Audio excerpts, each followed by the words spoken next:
4:01 in Eastern Time. So we'd like to be on time, so let's get started. Hello, everyone. My name is Michael Ko. I'm in charge of business development and VTEX.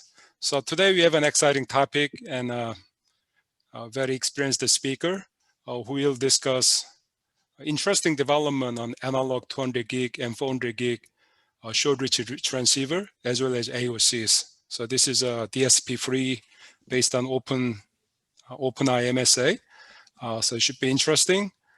And I want to make a quick introduction.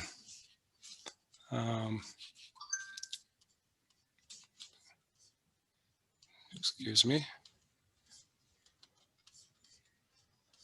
I want to make a quick introduction for Dr. Son. Thank you. Good. So hopefully you guys can see the screen okay. So yeah, Dr. Son is currently a CTO at Optomind. So he has a PhD in electro-optics from KAIST in Korea. And he worked as a senior technical member at SK Hynix and LG Electronics. He has over 25 years experience in optical components, high-speed video link, and optical interconnect.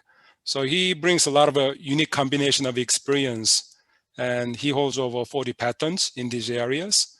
So Optomind, he and his team developed a robust optical engine platform based on self-aligning optical assembly, and which allows a lot of these interesting products you just mentioned. So without further ado, I'll turn it over to Dr. Son. Dr. Son, please. Thank you. Can I? Oh, okay.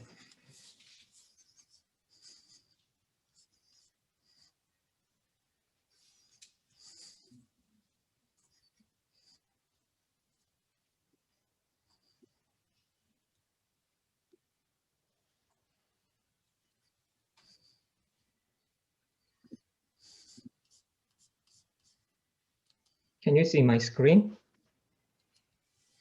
Yes. Okay, thank you. Good afternoon, VTEX webinar participants. My name is Young-Sung Son, the CTO at Optomind, Inc. I'm so delighted to share our recent progress on analog serial-based 400G SRA transceivers, along with PAM4 SR optics and introduction of best-in-class 400G QSFP56DD optical transceivers ready to deliver to the market today. Based on famous Cisco research on global cloud index, over 80% of data traffic is generated within data center in North America. Total east-west traffic is over 90%, and it means shorter reach interconnect is driving more data traffic than longer reach. Traditionally, rack local traffic is governed by DAC, copper cable only. As data rate increases beyond 50 gigabps per channel, and 8 channels of form factor such as QSFP-DD and OSFP becomes popular, cable management and handling within the rack becomes a nightmare very seriously.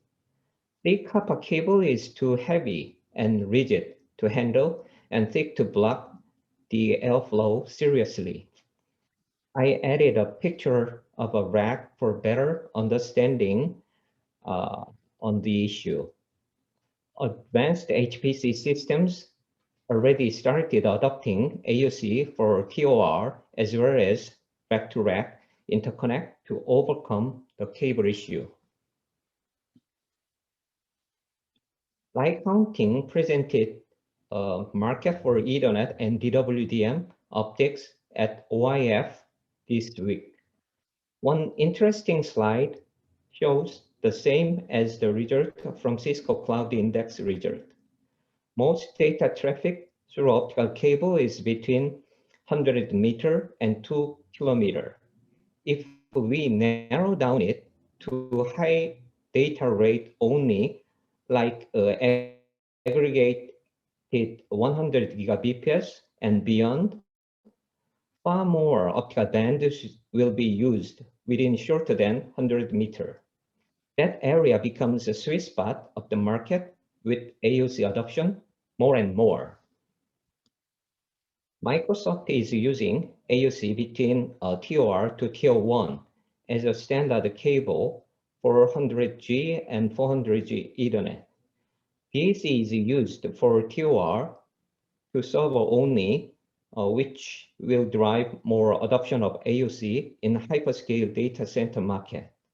We are providing 100 gigabps QSFP28 AOC to multiple enterprise data center today, and major length range of them is shorter than 20 meter, and most of them is shorter than 5 meter only.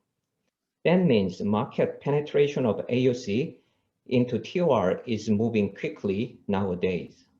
One of our key customers is using AOC from 1 meter to 150 meter as a unified cable solution to get easy installation and maintenance. Another interesting result on total cost of network connectivity from Cisco. As you see, the portion of BOM cost becomes larger for optics as the data rate goes faster. It is natural that reduction of host-port costs are decreasing much faster than optics. Optics complexity and its nature of signal integrity at higher data rate make it happen, especially at 400G and beyond. Optics technology shall require more cost innovation in volume production to satisfy huge market demand coming this time. Regarding the cost issue of optics at higher data rate, one of key factors is optical assembly yield along with major component cost. The table shows the simple calculation of production yield performance based on optical assembly yield per channel. As you see from the table, SFP has very minor problem with optical assembly yield. QSFP-DD has a serious impact from the optical assembly yield. AOC shows worse number than transceiver because it requires 2 modules to make one good AOC. That is why 400G SR8 AOC is still very expensive and not popular yet, even though market demand already high and strong. We have very unique optical engine with our own optics design using individual VCSEL and PD. We achieved the desirable features from the design for the following. Lower optical crosstalk between channels, which can make lower optical noise from adjacent channel. We could optimize optical coupling for all channels and get stable optical coupling for wide range of temperature. Bigger lens diameter can make better quality beam and smaller spot size with a lower numerical aperture at fiber facet. Then we could get longer transmission with OM3 fiber by lowering the modal dispersion. Our design of optics does not use ferro as an optical connecting part, and it will bring higher productivity during the assembly. 2 lenses are used to separate collimated beam optics to improve the optical tolerance for alignment. A wide beam aperture is obtained by using an individual optical device instead of an array device. The air gap is eliminated to produce a lower reflection. Each optical device is mounted to its optimal position to ensure optimal optical coupling. The fiber guide structure can align A fibers passively without ferro.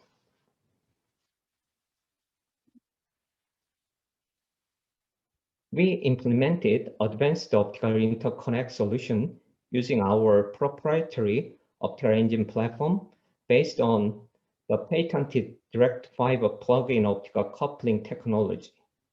We applied the same technology to AOC, cable-attached transceiver, and standard transceivers. Our integrated optics and optomechanical structure of OSA and optical assembly algorithm improved optical performance, including coupling efficiency, minimal reflection noise, and higher production yield for volume manufacturing. We could meet a next-day shipping with our unique optical assembly, which does not require optical ferroconnector coupled to the fiber to the optics. It will give the customer a good benefit of on-time delivery without inventory, and any custom lengths of cable can be available upon request without any delay. Here is a list of Optomind's advantages in PAM4 SR8 module.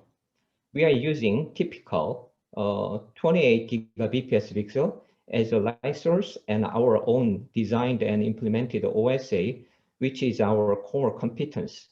We do not use any ferro-type component to attach fibers to OSA, and so we use bulk optical fiber cable and cut and ribbonize during the assembly, which does not require predefined length of the cable.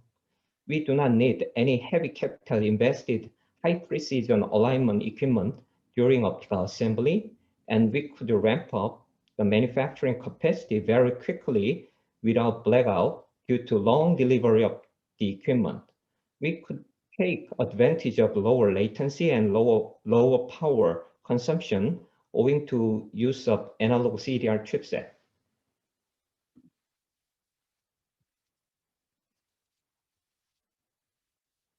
We measured the BR and burst error cores for 400G QSFP-DD AOC at 50 degrees C for 12 hours.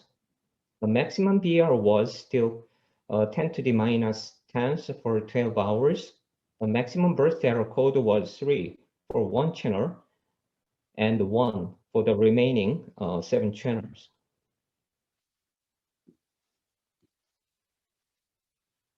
We measured BR and burst error codes for 400G QSFP 5060DD AOC at 70 degrees C for 12 hours. The maximum BR was 10 to the minus 9, and the maximum burst error code was 3, which was better than before. We implemented 400G SR8 transceiver with 100-meter OM3 fiber and measured a BR and burst error for 14 hours.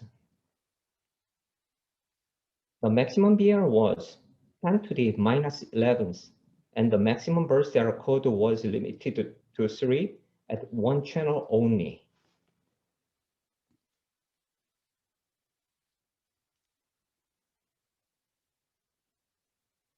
Our 400G SR8 transceiver can reach up to 150-meter OM3 standard multimode fiber at 70 degrees C without problem.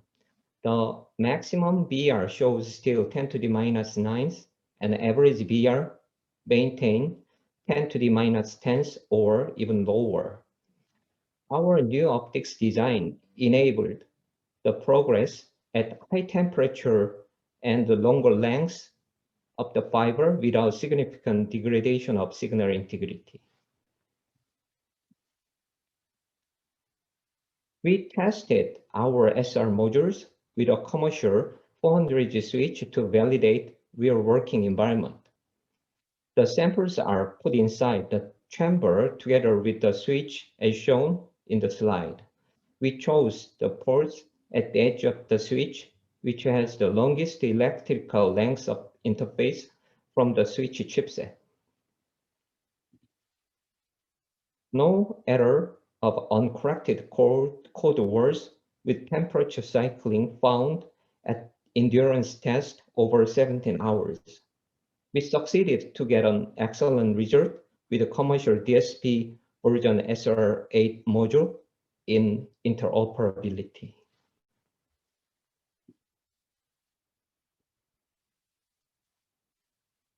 Here is our current product spectrum for data center applications. We announced our best-in-class PAM4 QSFP DDSR8 transceivers deliverable to the market from now. Our 400G transceivers does not require OM4 fiber up to 100-meter range.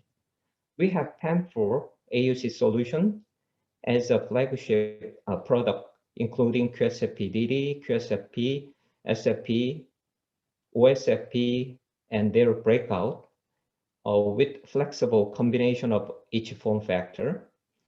We are doing the same with 25 gigabps NRG products for both AOC and transceivers. Our transceiver can reach longer than standard SR specification with OM3 fiber, and cable-attached transceivers are attractive to highly dense and complex routing of end of row and middle of row application with a patch panel deployment.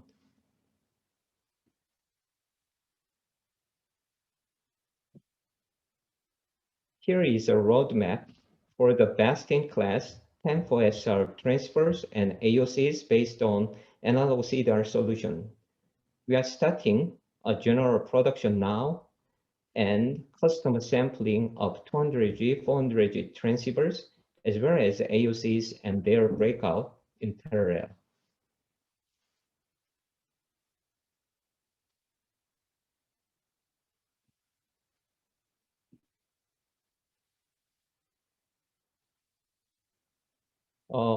I'd like to show our experience in volume production with operational excellence.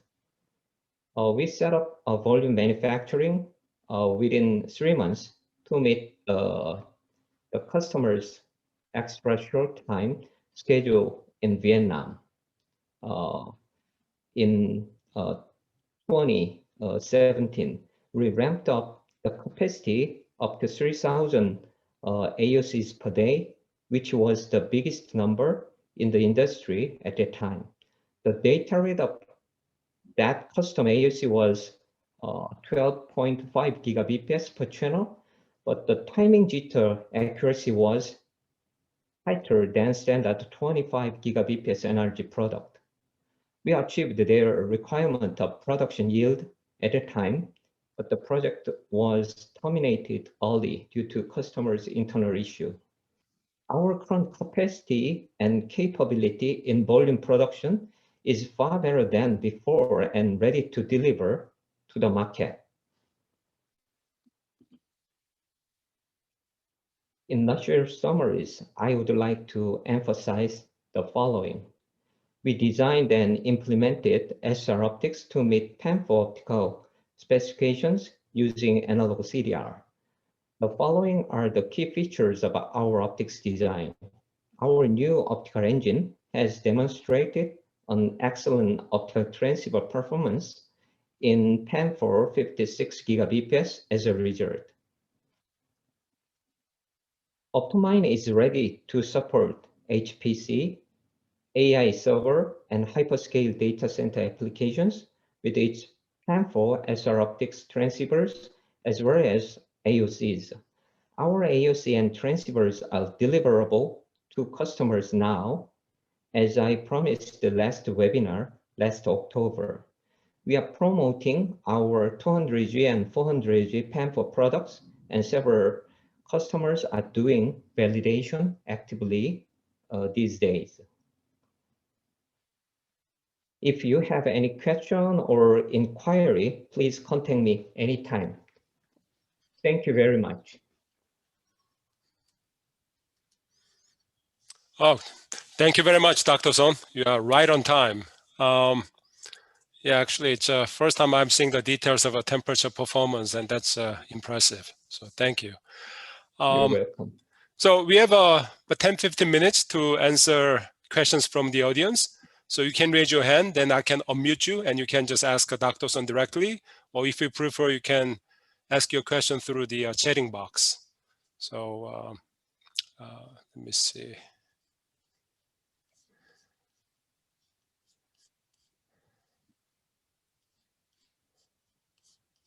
So I think that the product is it's already available in production, correct? Yes, correct. Okay. Let's see.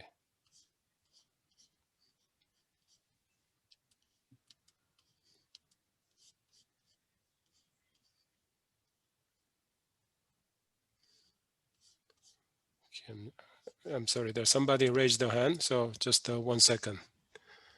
Yes, there's a question.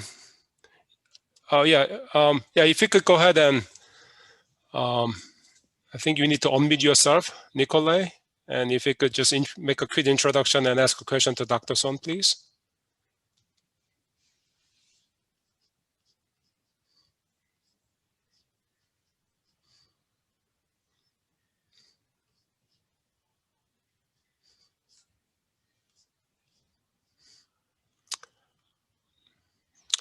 Hi, Nikolai, if you have a question, if you could unmute and ask a question, or if you prefer, you can just text. You can put a question in the chatting box. So while you are waiting, there's a question from David. I guess the question is, how many operators are needed to produce 60K per month? I think he's... Okay, let me answer it in brief. Before time, we needed over 200 people because that special project requires something special to make an individual fiber identification. But the standardized data center solution doesn't require that labor job any longer. And then we could make that capacity with less than 100 operators in total, including Q&A, qualification assurance.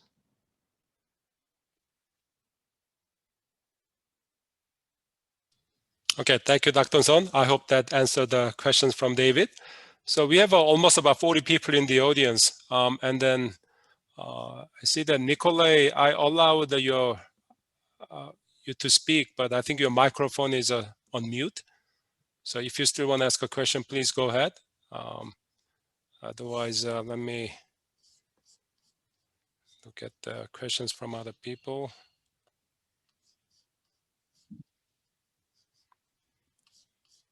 Okay.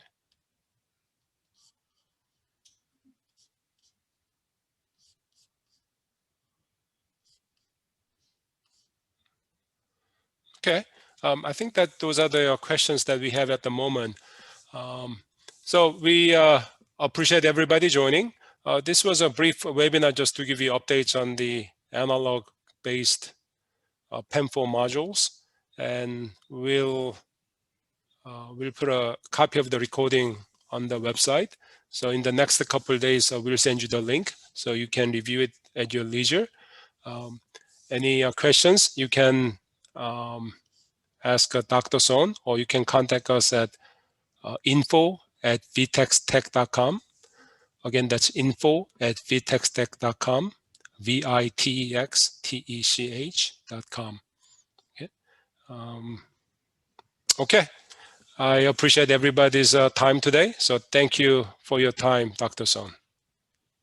Thank you, everybody. Okay. All right. Take care. Bye-bye.